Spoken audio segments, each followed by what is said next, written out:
Hello and welcome to Comic Book Yeti's Cryptid Creator Corner. I am one of your hosts, Jimmy Gasparo, and I have a first-time guest on with me today who, I as I just said before we started recording, he's going to have a busy 2026. He corrected me that the busy part was 2025, and he's right because he has a lot of stuff that is coming out this year. Through Papercutz, the Secret Steam Society, the music issue, and also he's going to be drawing the Papercutz Smugglers and Scoundrels book that's coming out later this year that's written by Cavan Scott, and a couple of other projects that haven't quite been announced yet. But don't worry, we'll still have plenty of talk about in terms of his journey to get to where he is today in comics. So please welcome to the podcast, Christian Colbert. Christian, how are you doing today? I'm pretty good. How about yourself? I'm doing all right. No complaints. Good, me neither. As we record this, it's St. Patrick's Day, so I had a nice St. Patrick's Day. I've had my daily allotment of Guinness, so I'm ready to go. I haven't had any Guinness yet today. I'm gonna wait till afterwards. Okay. uh, yeah. So why don't I mentioned you have a bunch of stuff coming out this year. Secret Steam Society, the Paper Cut series. I've spoken and had on the podcast Trevor Mueller, Mhm. who is writing the music one, and then I've done another one about horses. But you illustrated the music one, Yep. and then it was recently announced that Papercutz is doing like two original kind of Star Wars graphic novels. One, Mhm. I think it's Smugglers and Scoundrels, and then a second one, Tales from the Outer Rim. But you're going to be illustrating the Smugglers and Scoundrels that I believe Cavan Scott is writing. Yep. And you have a couple other projects coming out. So I want to start kind of with the beginnings of your work in comics. So when did your work in comics kind of start? When did you think of that, that was something that you'd be interested in pursuing as an illustrator? Um, Professionally, I really started maybe in fourth grade. That's when I made my first comic Okay. book. I still got it in the basement. It's about a brontosaurus and a dinosaur and their pet fly. They go on an adventure. It makes absolutely no sense, but that's where I got my start. That's awesome that you still have it. That's Yeah, fantastic. but yeah, What drew you? Yeah, go ahead. Yeah, I've had, smaller projects here and there over the years trying to, string together some things, but over the past, it's a year and a half or so, Paper Cuts has given me the opportunity to do things full time. So I'm Yeah. been chained to this drawing board with that iPad for probably the past 18 months. Wow. Yeah. Yeah. It's I'm not an artist myself, but yeah, I do understand that having to draw not one but several graphic Yeah, novels is yeah, quite an accomplishment. To have three, two that have been announced, one that hasn't yet, but to have three projects being released all in one year, because for listeners who don't really, who don't aren't sure about how it works, like you have to get everything done by a certain date to get it out so that the books can be made and distributed and get to all the stores on time.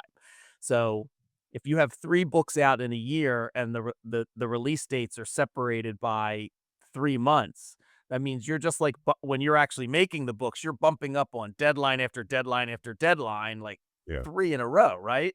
yeah. Yeah, it was pretty tough, but luckily my party days are behind me and I stay in most of the time. So I just make the best use of my time. I feel like I finally, got the right workflow down. I finally got the right work ethic down. So uh, it just really just kind of all took off from there. Wow. Well, let's start maybe in the 4th grade or Oh, shortly thereafter. What first drew you to comics that you wanted to make your own? Was it just a love of drawing and visual storytelling at a young age, or did you like, comic books from an early age? it started with comic strips mostly, like the Sunday paper, things like that, and my grandmother was a big fan of Garfield, so I just started drawing with pictures of Garfield from my grandma, and, after that, I had to read every Garfield strip, and then I discovered that every Sunday, there was a color version of all these different characters showing up on my parents' doorstep, so that's where I really got hooked, and then I got a little bit older, and I started being able to ride my bike downtown Oberlin, uh, and, hit the drugstores. I'm showing my age because I got my comics at a drugstore, uh, and there was just all these adventures. There was stuff that, there were G.I. Joe comics, there were Ninja Turtles comics, stuff that I was seeing on TV, and they're like, I could take this copy of this G.I. Joe comic and bring it home. So it really all started from there, the spinner rack and, taking my $2 to $3 allowance and buying comics. Oh, wow. And did that, you know, love of comics, like, stay with you and follow through to high school and Yeah, it, thereafter? it never really left. When I was young, I wasn't really quite, I knew I was going to be an artist of some kind. I wasn't really sure what I was going to do for a little bit there. I thought I might go into animation or something like that. And that was maybe early high school. But then I picked up a couple copies of Uncanny X-Men that Joe Madureira was drawing, and I was just, hooked right back in. The dude had just so much energy and style to his artwork that wasn't like what else was going on in the 90s. Um, but after that, yeah, I was like, yes, this is what I'm doing. I'm gonna make comic books, even if I wasn't very good at it at the time. I just kept at it. And so you've worked on, you said, some comics projects, throughout the years. Mhm. But I think you said, like, never anything at this, scale where, I mean, you have 3, graphic novels, with one right after the other. Is that right? Yeah, I guess the biggest thing I did before this, I did some Spider-Man's children's books. That's maybe 10, 12 years ago. And those are actually still available. The Spider-Man Storybook Collection, you can check that out. I look at the Oh, artwork cool. and I'm like, how did I get hired? Even though it was only like 12 years ago or so. But then I thought after I got that gig that, it's all starting. This is what I'm going to keep doing. But then editors shake up, people come and go from publishers and things like that, and the emails stop coming. So you gotta make ends meet. So I've done all kinds of different things, all kinds of different jobs in the art world, from running a print shop to graphic design. Uh, for a little while there, I worked at a marketing company that marketed cannabis here in Michigan, so that was pretty cool. Um, but yeah, but comics was always what I came back to, and I was always making comics of my own. And then one day I got an email from Adam Walenta at Papercutz asking me to, if I was be interested in working on something with him. So it all started from there. Oh, wow. So, yeah, that's fine. I just interviewed, Adam's episode hasn't come out yet, but I just interviewed Adam last week. I had He's Adam a on good the dude. podcast. Yeah, I really like Punk Taco, which, listeners, when you get to Adam's episode, if I'm not sure which is gonna come out first, but if you haven't listened to it yet, you can go back and listen to it. Adam talks about Punk Taco, talks about his work, at Papercutz.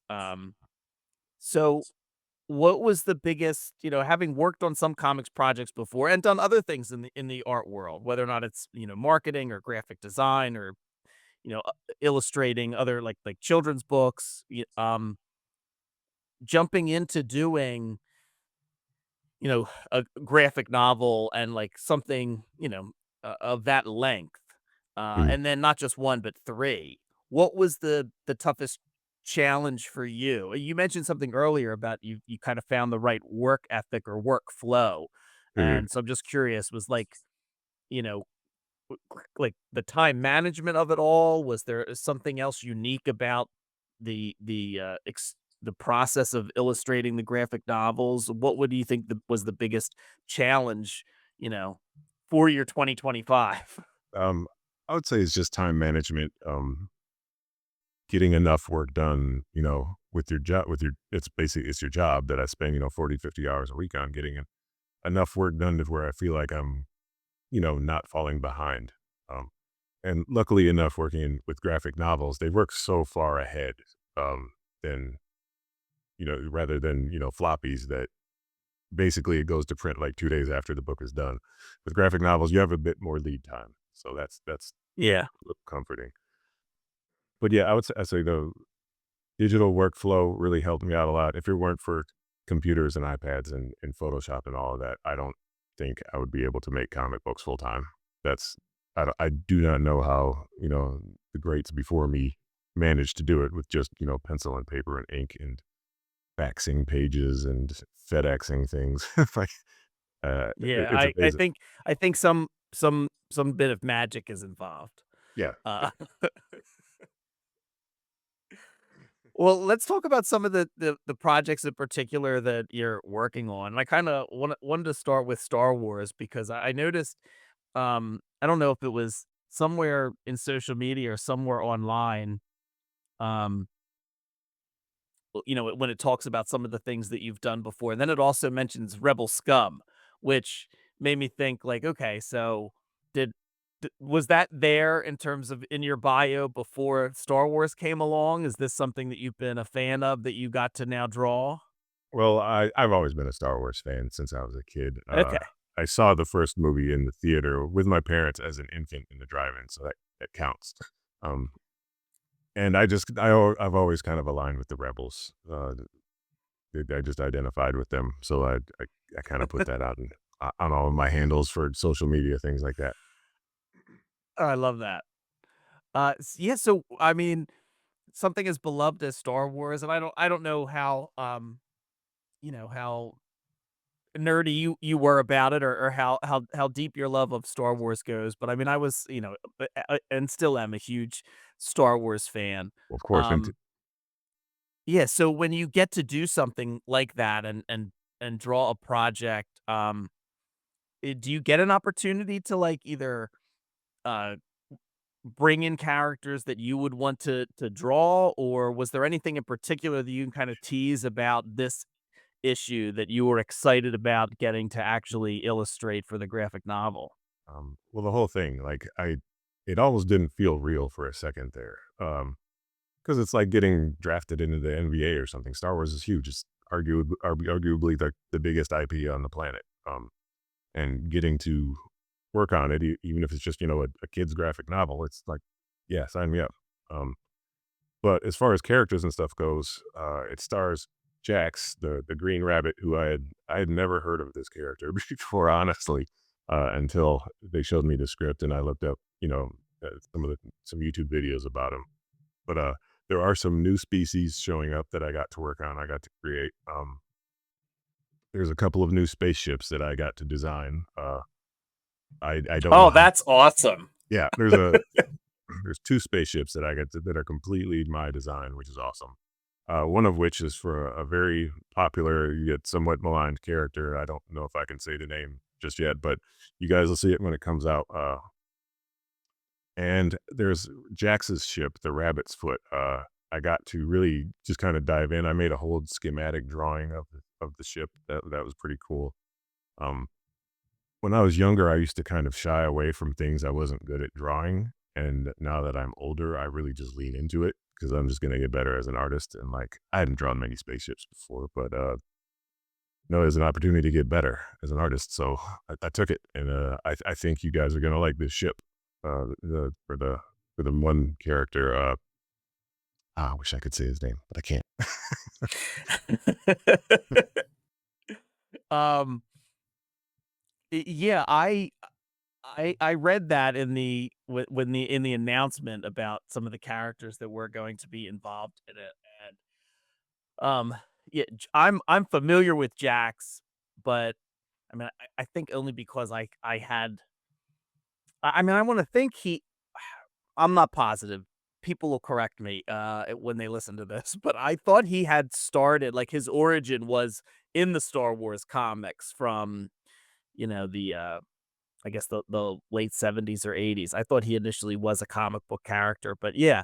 I Um, believe that is the case. I yeah. think from what I read about it and with the videos I watched, once they did the adaptations of all the movies that were out, their Lucasfilm was basically to Marvel, like, okay, do whatever you want, and they made Jax a big anthropomorphic rabbit, and I don't know if this is true or not, but he's it's also called the character that George Lucas hates. Like he does not like Jax for some reason. I don't, I don't know if there's any truth to that. So, George, if you're listening, hopefully I'm not, throwing you under the bus. Yeah, I mean, but I just that still is so cool to get to do something that you are, a fan of, because when Mhm. you I think when you first learn about these things and you first, see Star Wars or Star Trek or Lord of the Rings, like, whatever your favorite thing is, and to think that you get to play in that universe and be a part of it, I just have to imagine is so cool.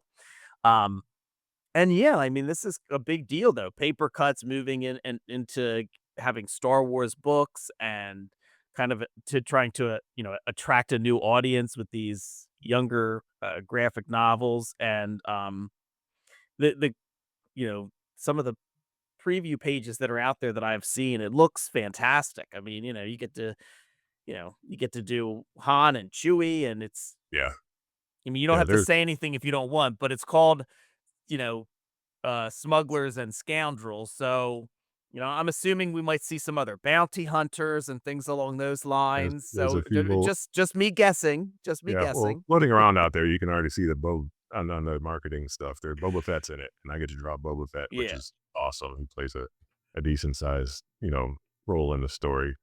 Um, yeah. uh, Rito's in it. Who else is in it? Bossk is in it. Dengar the Demolisher, or is it Dengar the Destroyer? Well, Dengar is in it. He's really fun to draw. Um, there's a few other ones. Drawing Jawas is always really fun. Um, but yeah, it's an action book. Cavan is so good at writing this type of story. Like it's a kid's story, but it doesn't talk down to anyone. And it's a well constructed story, and it's funny. And he dude just really knows how to write a comic book, and I'm very lucky to be able to work off of one of his scripts. Yeah, I mean, I've had Cavan on the podcast to talk about some of his work before. He's fantastic to interview. I'm a big fan of a lot of his work, whether or not it's his comic book work or his prose work. And he's somebody who has got to play in a ton of different fandoms with some of the stuff that he's done, and that has to even it has to make the experience, I think, even sweeter to think like, oh wow, I'm coming in, I'm drawing this book, I'm drawing these characters that I grew up watching, and Mhm. also I'm working with Cavan Scott, who's done a bunch of stuff in the universe as well, and he's somebody that is going to do an amazing job in terms of telling the story. How much interaction with and collaboration did you have with him? Or was it more of a collaborative process, or was it more of like, here's the script, you know, Christian, get to Um, work? it's mainly, here's the script. There wasn't a lot of changes. Lucasfilm had a couple of changes that, because they're Lucasfilm and they're very protective of their IP. Most of it, if I come across a panel that's gonna work a page that's gonna work better a little bit differently than the way Kevin wrote it, I just, send out email, and he's so cool about everything. He's like, "Oh yeah, that makes total sense. Go for it." But yeah, we have a thread going with myself and Kevin and the editor. We talk a couple times a week on email, and we try to get on a Zoom call about once a month. But everybody's super busy, so it might fall through the cracks every now and again. But he's always available. He always responds to emails really quickly. And he's really excited about my drawings and what I'm doing on the book. So I couldn't ask for more. No, that's awesome. Well, Yeah. love to hear that. Yeah, I've been really excited by a lot of the stuff that Papercutz is putting out this year. They really, I feel like, are just really taking chances on books and also Mhm. really trying to expand their library, not just with original stuff, but with different intellectual property like Star Wars and even things like Trevor, or when I interviewed Trevor, he's on the writing like the Bat Pat books, which is an adaptation of, I believe he said, an Italian cartoon. Okay. So that's pretty cool. Well, let's talk about next in line. Let's go, I guess, work closer in time to where when we are now. But the first thing that you have coming out through Papercutz is volume 2 of the Secret Steam Society books, Music, Mhm. um, which Trevor wrote, you illustrated it. Mhm. I mean, the stuff I've seen about it, it looks absolutely tremendous. So if for listeners, if you didn't hear Trevor's episode, when they talk about the Secret Steam Society, it's these series of books that Papercutz is putting out. I mean, they kind of remind me of a somewhat of a newer version of like the Magic School Bus, where it's big, it's fun, colorful, but there are like some real knowledge being imparted to you as you're going through it. The horses one was pretty neat. The music one though looks amazing. I say that not that horses was less than, it's just horses aren't my thing. But people love them, and so if you like horses, that looked great. But the music one looks amazing. Adam Um, actually offered me the horse book before the music one, and I was like, "Man, I can't. I'm not drawing that many horses. There, I'll do the cover, but not. I'm not drawing that many horses." So I took up the music one, and that was a much better fit. yeah, I mean, the horse I read most of it. I mean, the horse one was it's great, you know? And I can imagine if that's something you're really interested in, like, you'd gravitate right towards it, and there's a ton of facts and, you know, in it, but it is also a lot of fun, and there's, like, a story built around it. Mhm. The same thing with this music one now. There's basically the lead singer of the band loses her voice 1 week before the big show. The students of the London Academy of Ideas and Ingenuity must quickly find a replacement, is kind of, I guess, how the story kicks off. But it just looks tremendous. Thanks. So, what was that kind of like uh, being involved in that project? And what else can you tell listeners about the volume 2 of the Secret Steam Society? Well, it's a pretty dense book. Adam and Trevor really they went on a deep dive for musical history and facts. So if you're ready to learn something, pick that book up. I learned way more about music than I ever thought I would by drawing this book, and it's just a fun adventure story. It's got an alien. It's got a diverse cast of kids. So if you're I like to make books that you can pick them up and anybody can open it up and see someone in it that looks like them. So this book has that. That's one of the things that I really like to include in my work. Um, I drew a lot of pianos, a lot of guitars. Those are really hard to draw, man. Uh, uh, Do you have a musical background at all? I mean, other than, like, liking to listen to music? no, I don't. I have GarageBand, and it Okay. it kind of makes me feel like Dr. Dre because I can put something together really simple and it sounds okay. But I'm not musical at all. I know where my talents lie, and I let the musicians take care of that. Um, just because 'cause we're on the topic of music, I'm kinda curious, like, what genre of music or, you know, flavor of music is do you like to listen to? Um, I'm really all over the map. I grew up listening to hip hop and rock and grunge. Those are probably my two main uh when I'm just not working or out having fun or relaxing around the house. That's what I listen to. Um, while I'm working, I listen to a lot of movie scores. Just because they're not distracting. Uh, so I really like the Godzilla scores, the original ones and the newer ones. There's an anime series on Netflix called, Terminator Zero, and that movie score I've probably listened to about 30 times. If you haven't checked it out, if you're into that sort of thing, it's amazing. It's just, like, haunting. It's incredible. Um, but I Oh, really listen awesome. to I've everything. never heard yeah, I haven't heard of that, I'll have to check that out. Terminator Zero?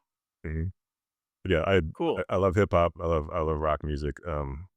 I love all kinds of stuff that normally people would make fun of, like, I like Creed, I like Nickelback, but I also like Wu-Tang Clan and Gangstar, so you can't really put me into a specific category.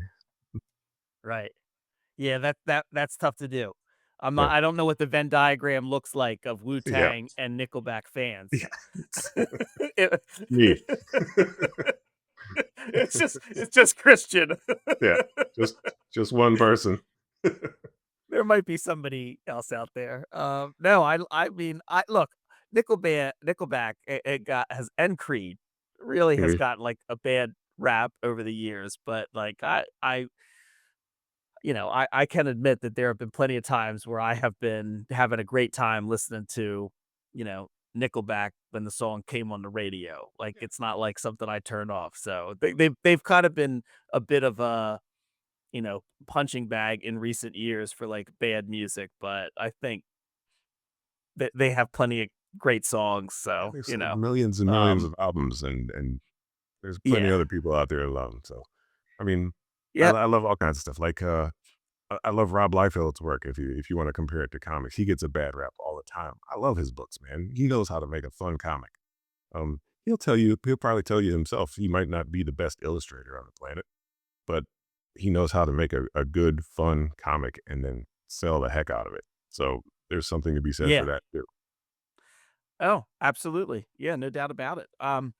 Alright, so let's get back into actually drawing pianos and guitars and drawing, like, all the music stuff.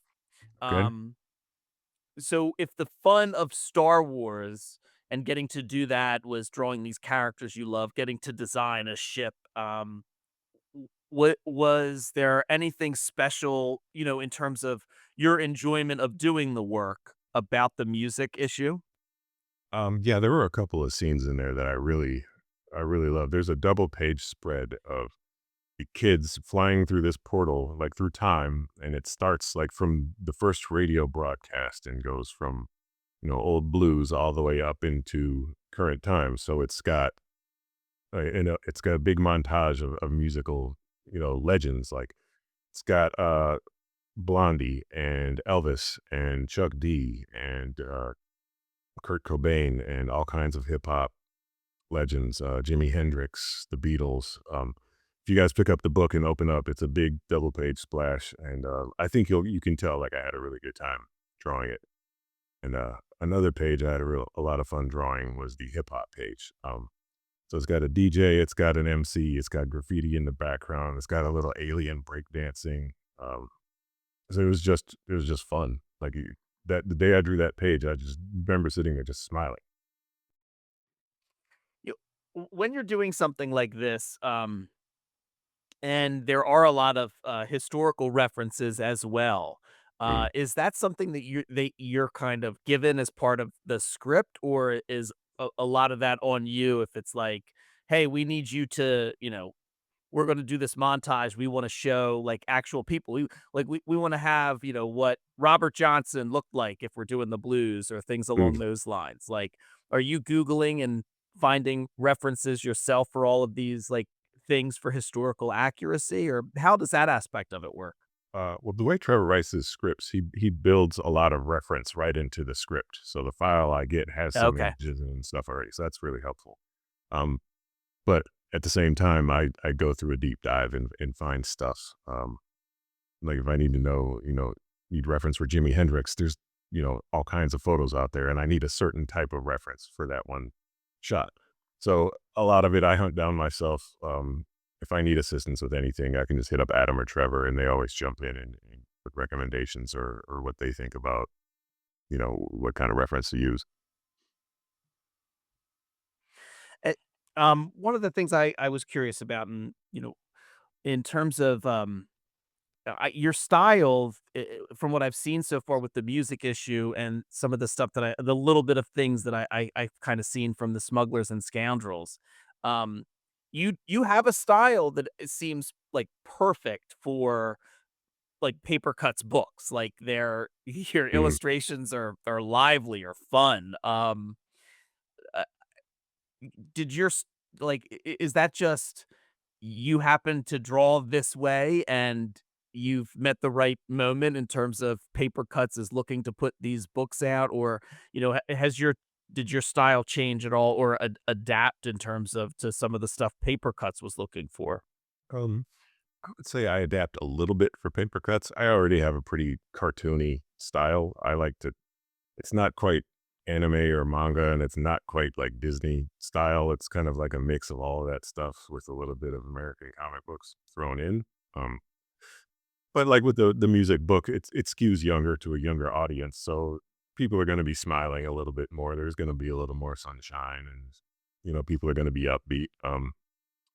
I'd really like to do a horror book at some point soon here. That would be really cool. I'd really like to take my style and darken it up a little bit, and that dichotomy of, blood splatter with an animated looking character, I think would be really cool. So that might be something Yeah, in my future. I agree. That would be really cool. I hope that is in your future.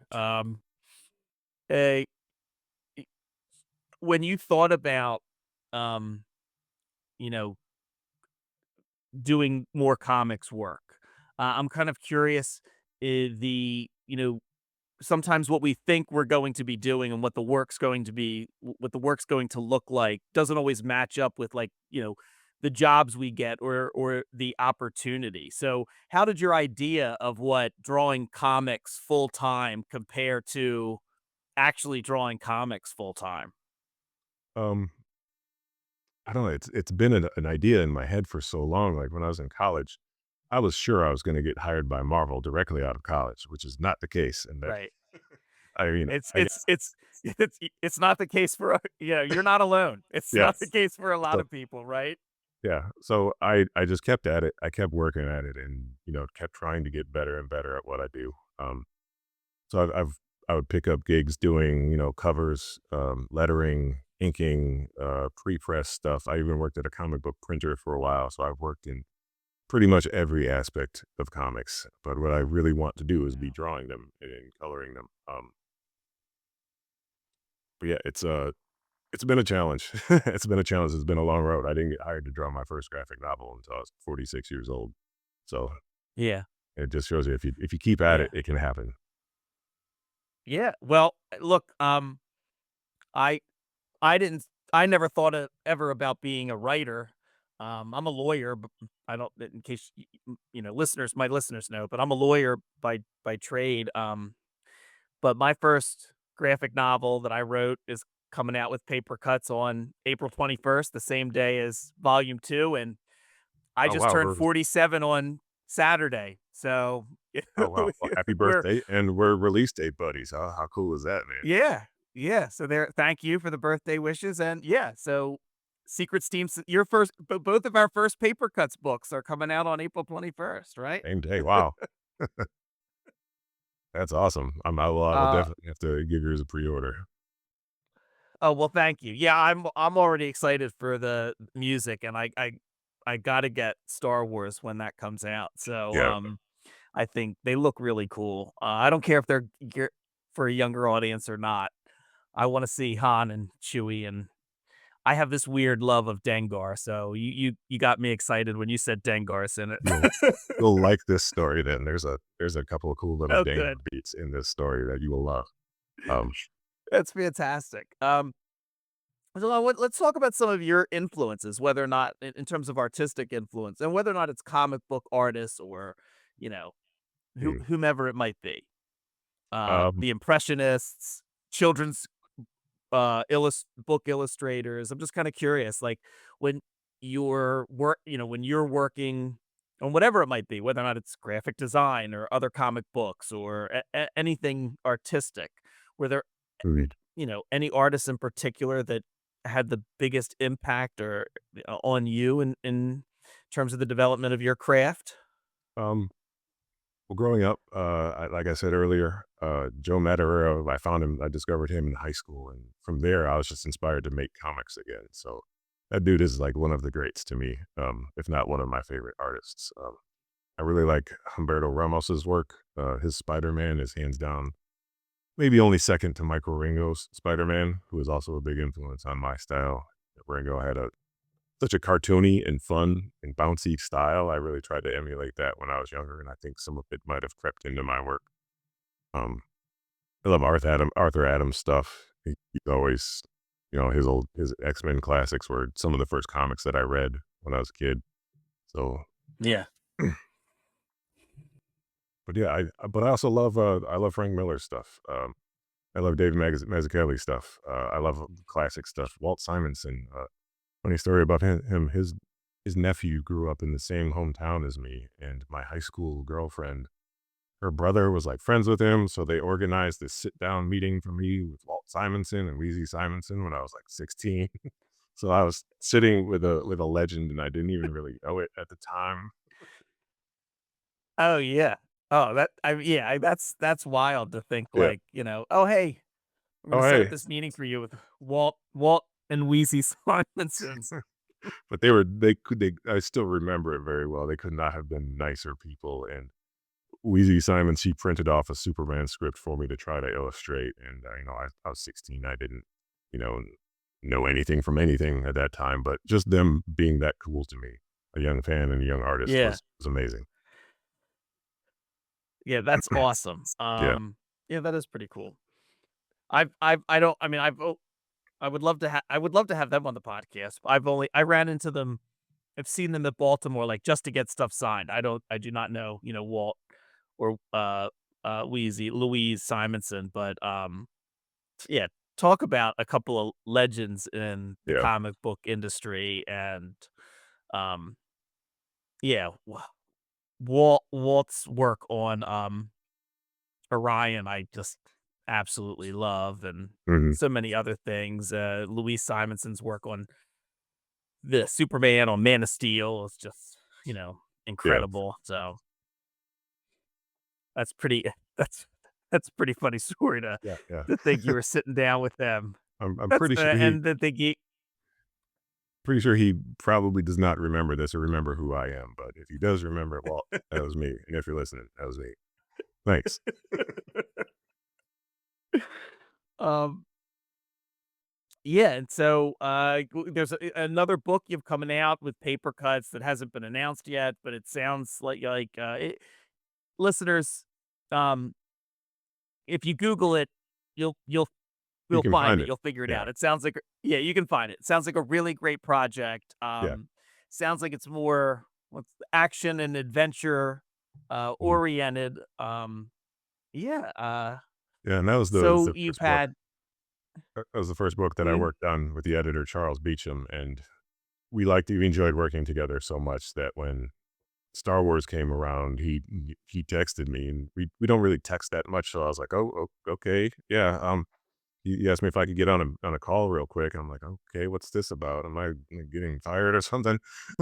But he asked me if I wanted to work on Star Wars, and my reaction was, I don't know your profanity, you know, levels on this show, but it yeah, was F go yeah. ahead. Say what It yeah, was a fuck yes. okay.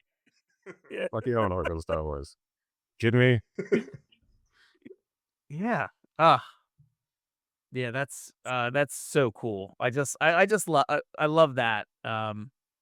You know, and to see it is remarkable to see, you've wanted to do comics for so long and you have worked on comics, but get to this level, you know, and to have so much stuff coming out in 1 year is pretty rare to Yeah, have three graphic novels coming out in 1 year. yeah, I've been busy. Um, yeah, yeah, absolutely. So, do you is there like a break in between? Is there a slowdown at all, or do you just Um, roll right into, the next thing? well, ideally, I like to try to roll right into the next thing, but that doesn't always happen. There was probably about 2.5 months in between my last project and then Star Wars, and I was fortunate enough to pick up a couple of gigs to, keep going, smaller gigs Right. that were still equally as enjoyable, but less of a time commitment. So I was very fortunate to have those. If they'll have me on for another Star Wars book, I would love to roll it on, just kind of tacking on to the end of this one, if possible. But I also really want to do some creator owned stuff. I want to tell some of my own stories. And I think I'll probably do my best work under those circumstances. Like Star Wars is the best thing I've ever drawn, hands down. And the project I did before that to date was the best thing that I had ever drawn. So I feel like I'm just getting better with time. Yeah.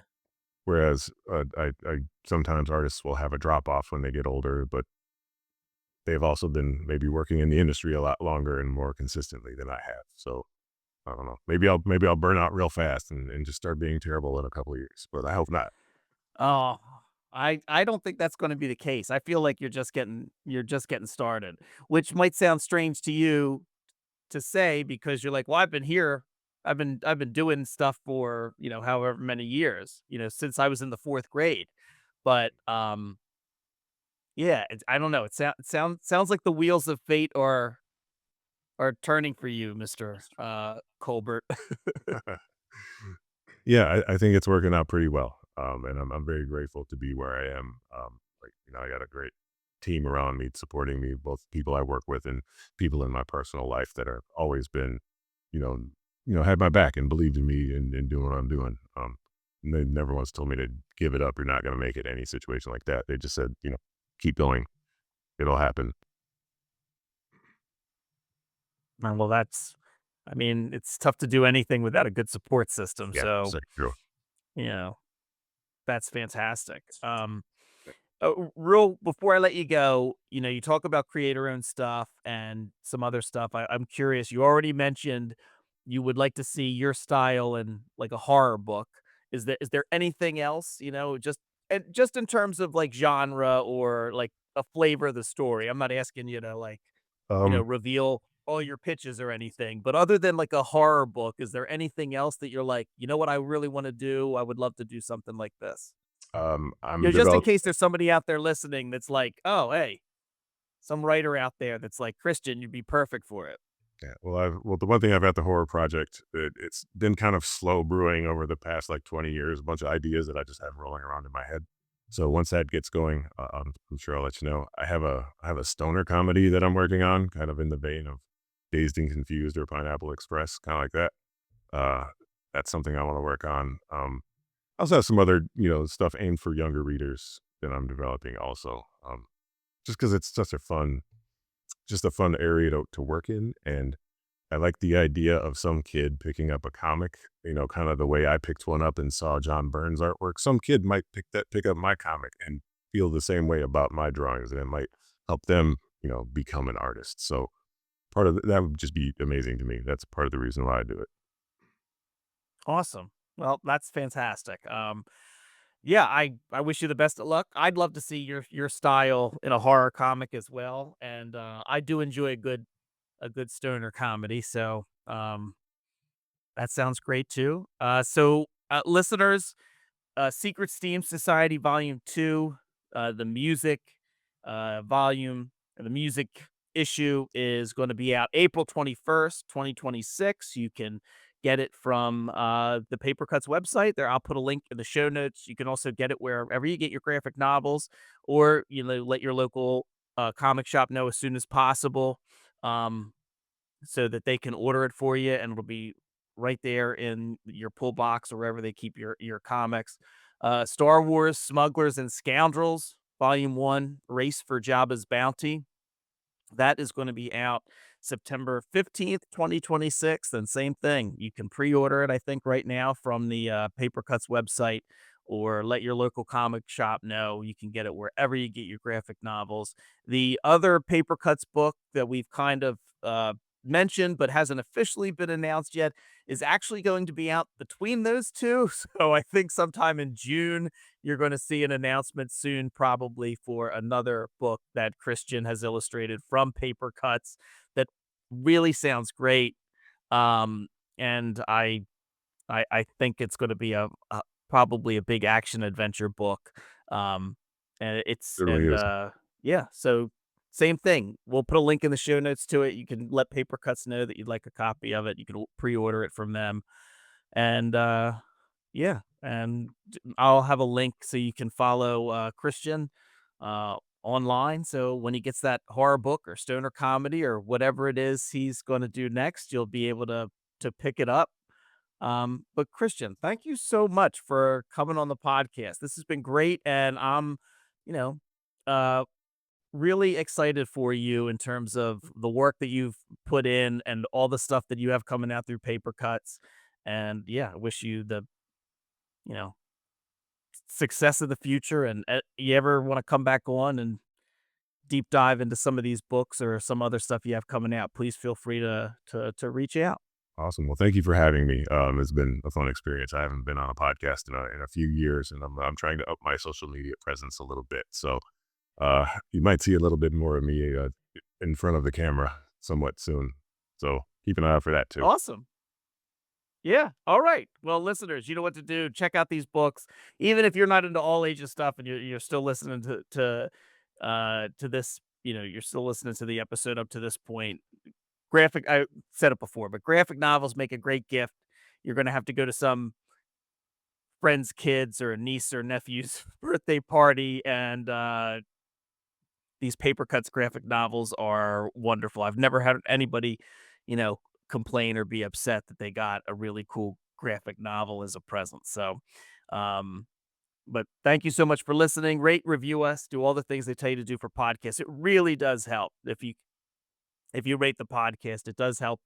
Um, and yeah, thank you so much for listening. And happy St. Patrick's Day, and I'll see you next time. Be St. Patrick's Day. Thanks.